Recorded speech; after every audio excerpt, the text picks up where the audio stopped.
주신 하나님의 말씀, 여기 잘못됐는데 로마서 15장 14절에서부터 16절까지 말씀입니다. 제가 14절을 읽고 여러분 15절 읽고 저희가 16절을 함께 이렇게 한번 읽어보겠습니다. 내 형제들아, 너희가 스스로 선함이 가득하고 모든 지식이 차서 능히 서로 권하는 자임을 나도 확신하노라.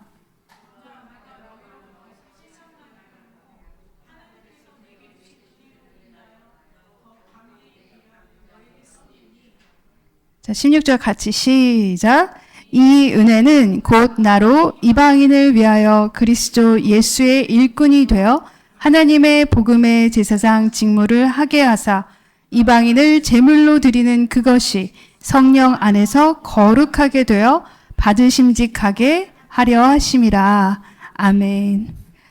오늘 제목이 거룩한 일꾼이거든요. 네, 저희 한번 인사해 보실까요? 저희는 거룩한 일꾼입니다 하고 선포하시겠습니다, 서로. 저희는 거룩한 일꾼입니다. 네. 언제나 어색하죠? 이거는 해도 어색해요. 이게 한국 사람들의 특징인데, 그래도 저는 끝까지 할 생각입니다. 자, 우리 로마서가 이제 끝나가고 있습니다. 지금, 15장에 왔어요. 이제 16장이 되면 이 편지는 끝납니다. 여러분, 편지를 쓸 때 어떠세요? 끝 마무리에 다시 한번 강조하고 싶은 부분을 강조하시잖아요. 그죠? 지금 바울도 이제 끝 무렵에 다시 한번 강조하고 싶은 것들을 이제 적어 내려가고 있습니다. 자, 로마 교회는요, 굉장히 환란이 많았죠. 네, 외부적인 갈등도 있었고, 내적으로도 심한, 그들 간의 힘듦이 있었습니다. 정말, 부서질 수밖에 없고 흩어질 수밖에 없었던 그들에게 바울은 그들이 강건해야 하고, 함께 연합해야 하고, 이 연단을 이겨내어야 한다는 계속해서 긍정적인 그리고 그들에게 힘을 주는 이런 지식의 말씀, 지혜의 말씀, 모사의 말씀을 계속 주고 있었어요. 자, 그리고 나서 이제 그들에게 마지막으로 이렇게 안목이 코앞만 보는 게 아니라 근시적인 게 아니라 좀 거시적인 안목으로 좀 멀리 크게 보기를 원했던 것 같아요. 그래서 이제 오늘 이 짧은 요 14, 15, 16절을 통해서 바울이 거시적인 안목으로 도대체 뭘 얘기하고 싶은 것인가 라는 것을 우리가 함께 보았으면 좋겠습니다. 자, 14절에 가면은요, 우선 항상 바울은 먼저 칭찬을 하고 나중에 야단을 치더라고요, 보면. 근데 여기도 칭찬을 먼저 합니다. 내 형제들아, 너희가 스스로 선함이 가득하고 모든 지식이 차서 능히 서로 권하는 자임을 나도 확신하노라. 지식이 있고 선함이 있고 또 서로 그 지식을 권면하는 정말 보기 좋은 모습이다라고 얘기를 해요. 근데 여러분, 지난주는 이제 저희가 추수감사절 이렇게 된 감사에 대한 다른 이제 메시지가 있었고, 지지난주와 그 전은 14장과 15절 첫 부분을 봤는데, 그때 여러분 기억이 나실지 모르겠지만, 약한 이들을 향한 어떠한 자세를 취해야 하는지를 설명했었잖아요. 14장 1절에는 믿음이 연약한 자를 너희가 받되 그의 의심하는 바를 비판하지 말라 이렇게 얘기했었고, 15장, 이제 오늘 본문 15장인데 그 앞부분 제일 1절에는 믿음이 강한 우리는 마땅히 믿음이 약한 자의 약점을 담당하고 자기를 기쁘게 하지 아니할 것이라. 네, 결국 강한 자가 약한 자를 감당해야 되고 그들을 배려해야 하고 그들을 보듬어 안아줘야 된다고 했어요. 그래서 예를 들어서 얘기했던 것이 고기를 예를 들었었잖아요. 고기 그리고 포도주. 그래서 만약에 그 고기가 제사에 지냈던 것이라 그들이 그걸 불결하게 여기고 먹지 않는 것에 대해서 너희가 비판하지 말고, 또 만약에 먹는 자는 그것에 대해서 자랑하지 말고, 이렇게 서로가 서로를 배려하고 그 믿음의 분량에 맞게 맞추어서 바라봐 줘야 된다는 것을 얘기했어요. 자, 그런데 그러한 약함 속에 있는 이들이 이제는 조금씩 성장해 나가고 있고 그들에게 이제는 선함도 보이고 지식도 이제는 어느 정도 찾고 또 그 지식을 또 서로 권하는 자임을 확신한대요. 근데 중요한 건 이런 요소들이 너무너무 중요한데 근데 이게 진짜 다는 아니다라는 거를 바울은 얘기하고 싶은 거예요. 그러니까 우리 교회 안에 우리가 하는 것들 있잖아요. 선함, 그리고 뭐 양육반, 뭐 우리가 또 서로 권면하고 가르쳐주고 서로 상담해주고 뭐 이런 것이 다 하나님 안에 당연히 있어야 할 것들이고 봉사도 있고 모든 것이 다 있어야 할 것들이지만 이게 전부는 아니라는 거예요. 정말 중요한 전체적인 그림을 그리고 싶은 거예요, 바울은. 정말 중요한 건 뭔가 이제 16절에 가서 15절에 가서 그러나 이렇게 얘기를 하는 거죠. 그러나 이게 다는 아니잖아. 이게 전부는 아니잖아. 그리스도인으로서의 삶에 이게 전부는 아니잖아. 이렇게 얘기를 하는 거예요. 제가 로마서 강해를 계속 공부하면서 여러 가지 이제 강해서를 읽는데 그 중에서 눈에 띄는 예화가 있었어요. 사실 제가 예화를 많이 들지는 않는데 이 목사님이 찰스 스윈돌이라는 목사님이 예화를 만드신 것 같아요. 예, 만든 예화예요. 이거는 진짜. 근데 너무 오늘 본문과 찰떡 비유라 제가 한번 소개를 해드릴게요. 어느 날 새끼 낙타가 물속에 비친 자기의 모습을 본 거예요. 아주 독특하게 생긴 자신의 모습을 발견했죠. 속눈썹이 너무 길어요. 여러분 낙타 속눈썹 보신 적 있으신가요? 진짜 길어요. 정말 길어요. 그래서 애들이 눈을 떴다 감았다 할 때마다 이렇게 펄럭여요. 그 정도로 긴데 자기의 속눈썹을 보면서 엄마한테 물어보는 거예요. 엄마, 내 속눈썹은 왜 이렇게 길어요? 그랬더니 엄마 낙타가 우리는 이 모래 강풍을 견뎌야 하기 때문에 사막에서의 그 모래 강풍을 막기 위해서 이 속눈썹이 우리를 보호해 준단다. 그래서 우리가 눈을 잘 뜨고 갈 수 있는 거야. 그랬더니 그렇구나 이렇게 했어요. 근데 아이들은 궁금한 게 많죠. 이 새끼 낙타가 또 질문합니다. 발바닥이 왜 이렇게 크지? 자기 발바닥이 너무 큰 거예요. 다른 동물에 비해서. 엄마, 우리 발바닥은 왜 이렇게 커요? 그랬더니 우리는 모래에 사막을 걸어 다녀야 되는데 이게 푹푹 빠지자니 그래서 우리는 넓적해야 된단다. 이렇게 얘기를 해줬어요. 그렇구나. 또 뭐 비춰본 거 이상하게 뒤에 혹이 달렸잖아요. 낙타. 엄마, 이거 뭐예요? 이거 왜 있어요? 우리는 물이 없는 곳을 다니자니 그러면 우리가 견딜 수 있도록 1주일에서 2주일까지 우리는 이 혹 때문에 물을 안 먹고도 버틸 수 있단다. 이렇게 얘기를 해준 거예요. 설마 또 질문을 할까 했는데 정말 질문을 또 하는 거예요. 짜증이 나기 시작했는데 엄마가. 근데 이 낙타 새끼가 마지막으로 뭐라고 물어보냐면 엄마, 근데 왜 우리는 동물원 안에 있어요? 물어보는 거예요. 이해가 안 가셨어요? 이해가 안 가셨어요? 가셨죠? 왜 우리는 그러한 모든 조건을 가지고 있는데 왜 우리는 사막에 있지 않고 왜 우리는 동물원에 있는 건가요? 하고 물어보는 거예요. 근데 이 로마서의 이 15절 이 의미가 지금 바울이 굉장히 부드럽게 얘기하는 것 같지만 굉장히 날카롭게 그들에게 지적하고 있는 거예요. 그러나 내가 너희로 다시 생각나게 하고 싶은 게 있어. 너희가 지금 선함이 있고 너희 간에 지식도 있고 너희가 그걸 서로 권면하고 다 있어. 근데 너희가 정말 가장 중요한 그게 뭘까? 너희가 그 큰 그림이 그려져야 되지 않겠니? 너희가 태어난 이유, 너희가 이 땅에서 존재하는 이유, 이게 정말 가장 중요한 게 아니겠니? 하나님께서 내게 주신 은혜를 인하여 더욱 담대히 대략 너희에게 썼노니. 이제 내가 그걸 얘기해 줄게. 하고 시작을 하는 거예요. 낙타 새끼의 의무는 다시 말하면 사막을 살기에 우리가 모든 것을 갖추어져 있는데 왜 우리는 동물원에 있나요? 라는 것처럼 우리 그리스도인에게는요, 복음을 전할 그 모든 요소를 하나님께서 장착시켜 주셨다는 거예요.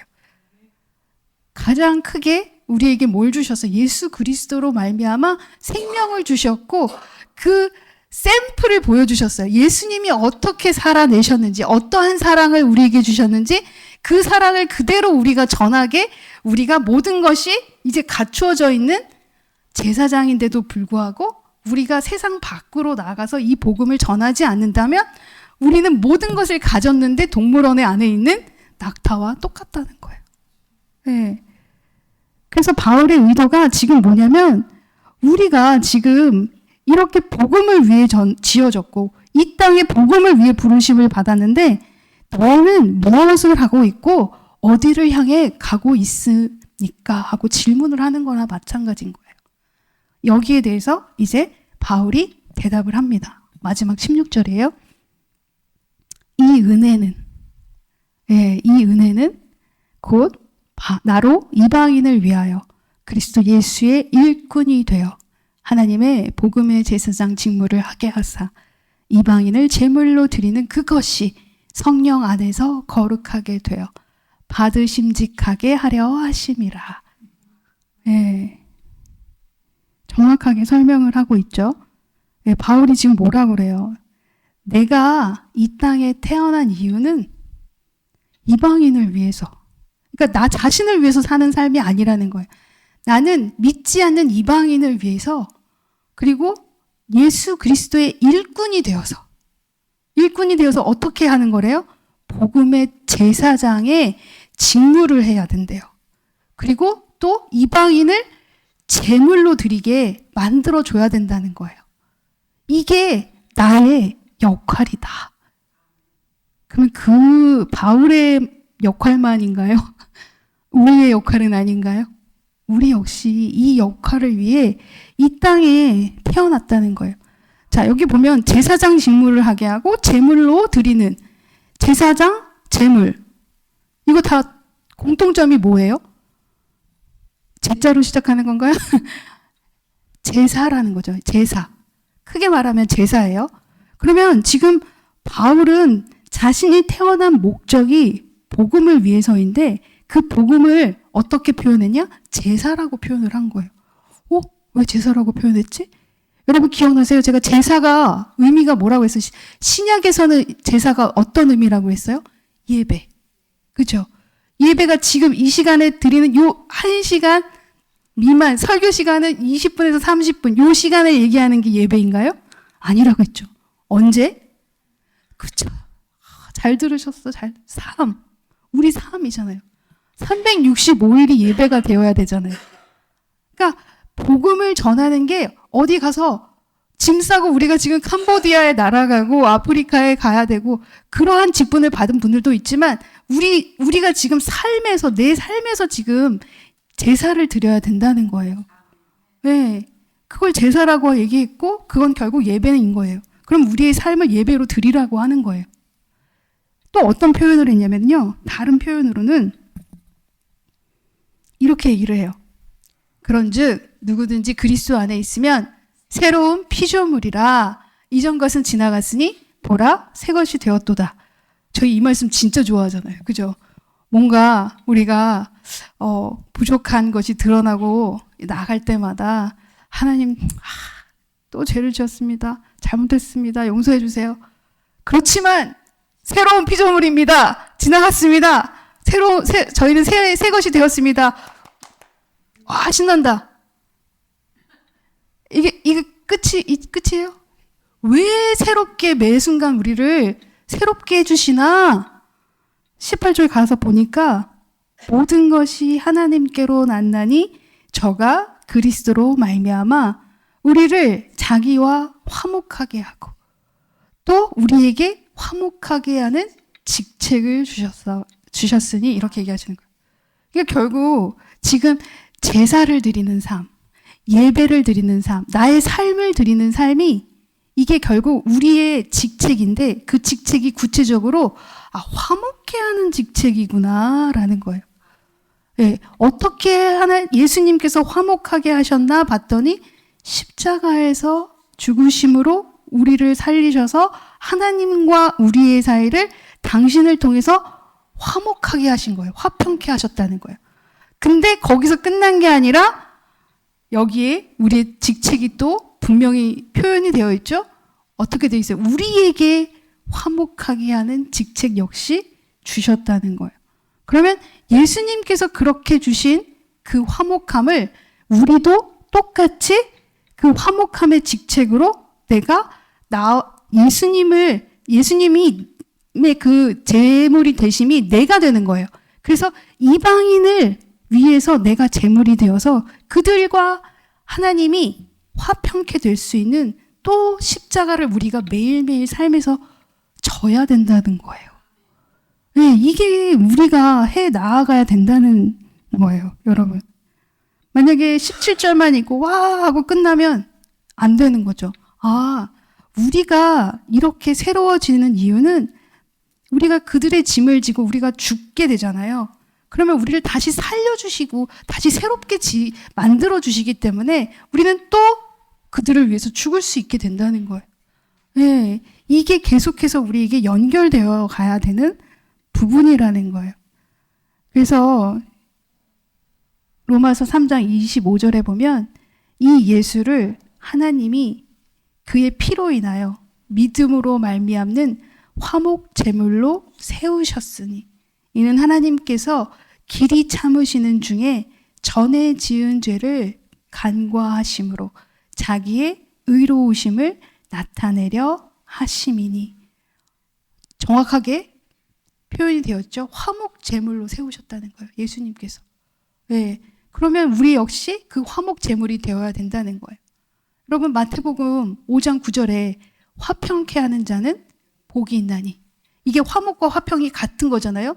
네. 그러면 화평케 하는 자는 무슨 복이에요? 하나님의 아들이라 일컬음을 받을 것이며. 아하, 그래서 우리가 똑같이 화평케 할 때에 우리가 아들이 되는 거구나. 우리가 똑같은 예수님의 역할을 우리가 감당하게 하시기 위해서 우리에게 먼저 보여주셨구나. 우리가 십자가를 지는 이유가 예수님과 함께 십자가에 못 박히고 함께 부활하기 위해서이구나. 그래서 매일매일 나는 다시 새로워지는 거구나. 나는 죽고 저들에게 생명이 나타나게 하시는 거구나. 이게 우리가 이 땅에 온 목적이구나. 이게 이 거시적인 안목으로 우리가 우리의 삶을 바라봐야 되는구나. 우리 때로는요, 길을 잃어요. 너무너무 정신이 없으면 길을 잃어요. 그죠? 너무너무 고난 속에 있거나 힘듦 속에 있거나 아픔 속에 있거나 세상에 그 파도가 너무 세게 몰아치면은요, 정신을 차릴 수가 없어서 내가 어딨지, 여긴 어디야, 이럴 때가 있단 말이에요. 그럴 때 우리가 다시 봐야 되는 게, 길을 잃으면 뭘 다시 봐요? 지도 다시 체크해야 돼. 내가 있는 지점, 내가 가려고 하는 목적지 다시 체크하시고, 그러면 여기서 어떻게 길을 찾아가야 하지? 이게 말씀이겠죠. 네. 그러니까 우리가 이렇게 계속해서 다시 한번 점검하는 시간이 필요하다는 거예요. 왜냐하면 안 그러면 내가 다시 세상에 갇혀서 내가 마치 낙타가 지금 동물원에 있는 것을 자기가 인지하지 못하고 그냥 거기에 눌러서 살고 내가 여기가 집이었나 싶을 정도로 지금 완전히 방향 감각과 어디에 있는지조차 잊고 사는 그들처럼 우리 역시 그럴 수 있다는 거예요. 삶에 지치면 내가 그냥 집 밖에 돌아가시 살다가 내가 뭘 위해서 이러고 그냥 단지 잘 먹고 잘 살기 위해서 이게 목적이 아니라는 걸 지금 바울이 얘기해주고 있다는 거예요. 바울이요, 마지막 때에 이런 고백을 해요. 여러분, 우리가 하루하루 시간이 지나면서 겉사람은 후패되나 속사람은 날로 새로워지잖아요. 그죠?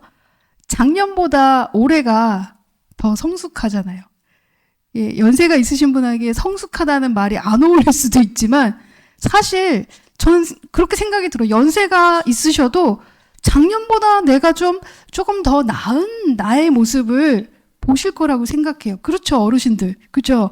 더 옛날처럼 다시 옛날로 20대로 돌아가서 철없는 그 어린 시절로 돌아가시나요? 오히려? 거꾸로 가시나요? 아닐 거라고 생각해요. 경험을 하시면 하실수록 그 모든 노하우와 삶의 그러한 지혜와 하나님께서 경험하게 하는 그 고난과 형통을 병행하면서 많은 지혜가 쌓이셨을 거고, 그리고 옛날 몇 년 전을 돌아보면 그때는 이런 걸 못 깨달았는데 이제는 이해가 되네 라는 부분들이 너무나 많으실 거예요. 그러면 바울이 너무나 신학적으로 깊은 통찰력을 가지고 있는 그가 죽음을 앞두고 정말 마지막 그 순간에 어떠한 깨달음을 가졌을까요? 네. 가장 깊은, 그 생애에서는, 그 삶에서는 가장 깊은 깨달음이었을 거 아니에요. 그죠? 죽기 직전이었으니까. 그가 디모데후서에 이제 마지막 때가 가까움을 느껴요. 그리고 그는 여전히 감옥에 있어요. 감옥이었으면 굉장히 습했을 수도 있고 눅눅했을 수도 있고 그 환경이 녹록지 않았을 거예요. 근데 그때 그가 뭐라고 하냐면, 관제와 같이 벌써 내가 부음이 되고 나의 떠날 기약이 가까웠도다, 이렇게 시작을 해요. 여러분, 관제라는 의미가 뭐냐면요, 제사예요. 제사. 때로는 제물이라고 표현할 때도 있고, 제사, 제물이에요. 그러면 자신의 삶이 제물과 같았다, 내 삶이 제사와 같았다, 이렇게 얘기하고 있는 거예요. 이 떠나기 바로 직전에 그가 생각했을 자기의 삶이, 다메섹에서 예수님을 만나고 그가 그 전까지 오히려 사람을 죽이는 삶을 살고 있었다면, 그가 이제 예수님을 만난 후 살리는 삶을 살았지만 다른 이들을 살리기 위해서는 자신이 제물이 되어야 했고, 자신이 언제나 제사를 드리는 제사장의 역할, 화목제를 드리는 제사장의 역할을 감당했었어야 하니까 매 순간이 제사, 제물과 같았다, 이렇게 얘기하는 거예요. 그러면서 7절에 뭐라 그래요? 내가 선한 싸움을 싸우고 나의 달려갈 길을 마치고 믿음을 지켰으니 이제 후로는 나를 위하여 의의 면류관이 예비되었으므로.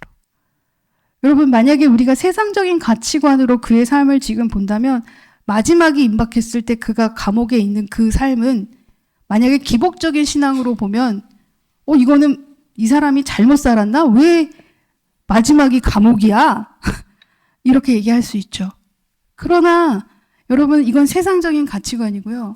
하나님의 가치관에서는요, 육적인 복을 얘기하는 게 아니잖아요. 지금 바울은 마지막에 예전과 다르지 않아요. 환경이 거의 똑같아요. 지금도 감옥이에요. 그러나 지금 이 바울이 고백에서 뭐라고 해요? 나를 위하여 의의 면류관이 예비되었다는 걸 너무나 확신하고 있는 거예요. 곧 의로우신 재판장이 그 날에 내게 주실 것이니, 그게 준비되어 있다는 거예요. 하나님께서 나에게 주실 것을 지금 준비시켜주고 계셨고, 내게만이 아니라 그에게만이 아니라는 거예요. 그게 누구에게도, 우리에게도. 주를 사모하고 주가 나타나심을 기대하는, 주를 사모하고 주의 나타나심을 어떻게 기대하는 거예요? 생명이 저들에게 나타나는 것을 기대하는 그 사모하는 모든 이들에게 이 의의 면류관이 준비되어 있을 것이라는 거예요. 그러니까 여러분, 이 삶에서, 이 세상에서의 삶이 끝이라고 생각하시면 낙담이 될 수 있지만, 우리의 삶은 이게 다가 아니라는 거예요. 여러분, 제사의 조건에 지금 제물과 제사장이 들어가 있잖아요. 근데 이 두 가지의 공통점이 뭐냐면요, 그냥 스스로 있을 때, 그것이 그냥 스스로 자기를 위해 있을 때는 아무런 가치를 발휘하지 않는 거예요. 제사장이 제사의 행위를 하지 않고 그냥 있으면 아무런 의미가 없어요. 제물이 하나님께 바치는 향기로운 것이 되지 않으면 그건 그냥 고깃덩어리예요. 아무 의미가 없어요.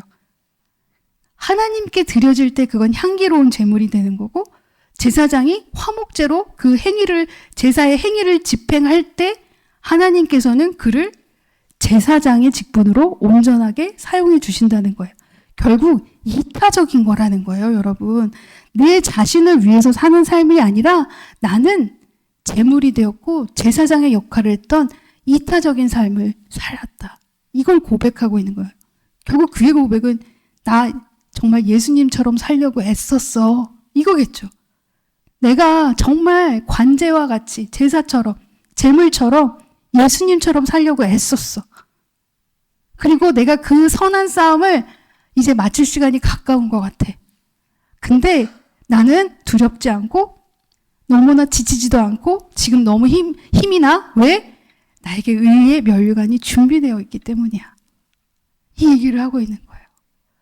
그거를 로마 이 교회에 알려주고 싶은 거죠. 그냥 단지 교회 안에서 내적으로 거룩해 보이고 찬양 열심히 하고 서로 사랑해주는 표현하고 그게 다가 아니라 우리가 진짜 삶에서 우리가 매일매일이 제물이 되어야 된다는 거예요.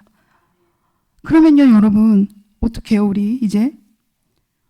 지금 당장 짐 싸고 캄보디아 가는 거 아닌데, 그러면은 도대체 내가 이 복음을 제물의 역할로 어떻게 감당해야 할까?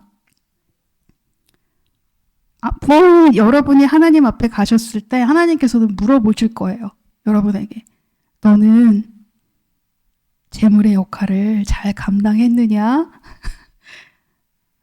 그럼 여러분, 네! 하셔야 되잖아요. 그죠? 자신이 없으세요? 지나갔잖아요. 우리 좋아하는 말씀. 새로워졌으니까 오늘부터. 네. 주님, 저는 제사장, 제물의 역할을 잘 감당했습니다 하는 여러분이 되실 거예요. 그러면은요, 여러분 이미요, 여러분의 삶 안에 이 복음을 전할 수밖에 없는 주변에 사람들이 이미 있다는 얘기예요. 예, 어디 가서 찾는 게 아니라 이미 있다는 거예요. 여러분, 꼴보기 싫은 사람, 미운 사람, 용서하지 못하는 사람, 예, 때로는 그게 아내일 수도 있고요. 때로는 그게 나의 남편일 수도 있고요. 속 많이 썩이는 자녀일 수도 있고요. 때로는 괜히 나한테 시비를 거는 직장 동료일 수도 있고요. 이웃일 수도 있고요. 그리고 이상하게 내 주변을 그냥 맴도는 어떠한 인물일 수도 있어요. 저 사람은 왜 나를 저렇게 좋아하지? 왜 이렇게 나한테 가까이 오려고 하지? 다 뭘까요? 하나님께서 지금 여러분의 환경 속에서 이미 복음을 전해야 할 사람들을 각처의 곳곳에 이미 두셨다는 얘기예요. 그럼 그들에게 우리가 제사장의 역할을 해야 된다는 거예요. 그들에게 날마다 사랑을 보여주셔야 되는데 그 사랑이요, 그냥 적당한 세상적인 사랑은 안 돼요. 적당한 세상적인 사랑은 give and take이 확실하죠. 너 이만큼 줬으면 나도 이만큼. 너가 이만큼 안 주면 나도 적당히. 우린 그걸 너무 좋아해요. 근데 하나님의 가치관에서의 사랑은요, 여러분, 그냥 자존심도 없고 아무것도 없이 그냥 다 주는 거예요. 그냥 저 사람이 왜 저래 할 정도로. 왜 날 이렇게 좋아하지? 이상하게 여길 정도로 그분들을 사랑해 주셔야 하고 끊임없이 계속 주셔야 되는 거예요. 그게 예수님께서 여러분에게, 여러분 지금 연세들이 다 다르신데 여러분의 지금의 나이까지 계속 기다려 주시고 사랑해 주신 연수예요. 그것만큼만 우리 하자고요. 그러면 기쁨이는 몇 살이야? 놀랬어요? 딴 생각하고 있다 깜짝 놀랐어. 기쁨이 몇 살이야? 지금? 14년 동안 우리 하나님께서 우리 기쁨이를 기다려주고 사랑해주고 계셨거든요. 그러면 기쁨이가 이제 최소 14년 동안 친구들을 무조건적으로 사랑해주기. 아멘? 네. 우리가 받은 이 날수대로만 우리가 살아가려고 노력했으면 좋겠어요. 이게 하나님께서 우리에게 그 거저주신 그 사랑이잖아요. 네. 우리 주변에 지금 우리를 통해서 회복되기를 그 영혼들이 기다리고 있다는 거예요. 그들의 모습이 예쁜 모습으로 여러분을 이렇게 예쁘게 기다리고 있는 게 아니라는 거예요. 왜냐하면 예수님께서 우리에게 오셨을 때 내가 의인을 찾으러 온 것이 아니라 죄인을 회개시키러 오셨다고 하셨어요. 그럼 여러분에게 복음을 들어야 하는 인물들도 죄인들인 거예요. 그럼 예쁜 모습으로 여러분의 옆에 있지 않다는 얘기예요. 그럼 예쁘지 않은 그 모습을 여러분이 끊임없이 사랑해주고 지속적으로 예수님처럼 다 주셔야 된다는 거예요. 그게 재물의 삶인 거예요. 재물의 삶. 그게 삶을 예배로 드리는 모습인 거고, 지금 바울이 얘기하는 복음이 이렇게 너희에게 전달되어야 한다라는 큰 그림을 그려주고 있다는 거예요. 여러분, 저희 성산교회 지금 오늘 참석하신 모든 성도님들이 정말 이 생각을, 하나님께서 나를 왜 태어나게 하셨을까? 왜 태어났니? 이 질문에 주님, 저는 당신의 복음을 전하기 위해서 이 땅에 태어났습니다. 아버지, 그동안 제가 동물원에 갇혀서 나의 능력을 발휘하지 못하고 살았다면 이제는 세상 밖으로 나가서 그들에게 하나님의 그 영광스러운 능력을 전하는 제사장의 역할, 제물의 역할이 되겠습니다 하는 여러분이 되시기를 소망합니다. 네, 저희 함께 찬양 드리시겠습니다.